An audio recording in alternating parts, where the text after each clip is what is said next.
Hi, my name is Amy Ippoliti, and I'm here with a wonderful group of yoga teachers, and we're having a little sequencing chat.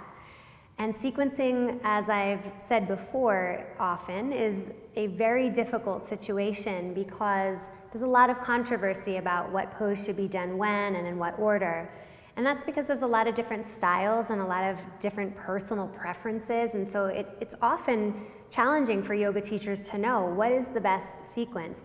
All I can do is offer what works best for me, throw it out there for you all, and if it works, use it, and if it doesn't work, try something different.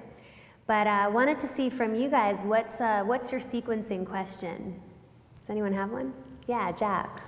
So sequencing is oftentimes something that's really, we think about it about planning. How do you balance that with sequencing on the fly? Like if you come into your class and you have a plan and something is completely off, whether it's the students, there's no way they're going to be able to handle your plan, or maybe it's too simple. You thought it was going to be like level 1 and it's something more than that. What are your strategies? So what's an example of this when this has happened to you? Well, say Ippoliti Kapottasana. That's a peak pose that you wanted to go to. And you come into the room and people are starting to do thigh openers or something, and it's not happening. Right.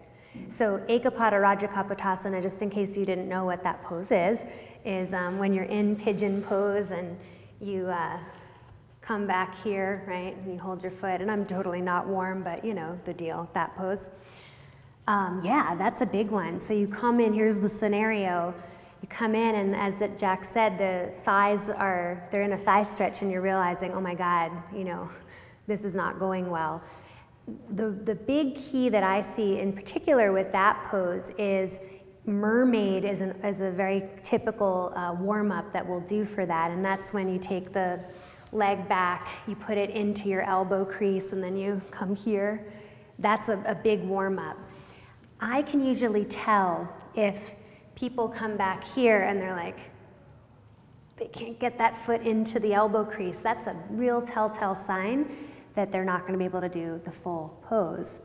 So at that point, when you see that they're having trouble with a mermaid pose, what I like to do is think about, okay, they can't do the pose I wanted them to do. What if I stepped everything back and we just worked on the fundamentals that would be necessary to get them to Ippoliti Kapottasana or whatever the pose they were hoping to do. And so think about it. What do they need to do? What parts of their body do they need to open? What poses could they do that are more modified versions even of Ippoliti Kapottasana? Could I get them to Ippoliti Kapottasana using a strap? Maybe a strap modified would be fine. So those are the things you think about. So shoulders have to open, the shoulder blades need to get on the back in order to do Ippoliti Kapottasana. You need to be able to stretch the thighs. So there's like so many thigh stretches you can do. I'm thinking of Ardha Bhekasana, pigeon pose, you know, here, this one, so many thigh stretches. And perhaps too, you could even just scratch Ippoliti Kapottasana as the peak pose and substitute in Dhanurasana or even Setu Bandhasana or wheel. So you have to think of that stuff spontaneously on the fly though when that happens, and that's where we sometimes get nervous. So one idea is when you're planning is to have your plan B.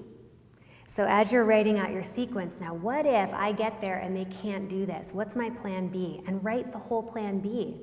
That's another option. Then you'll really feel prepared.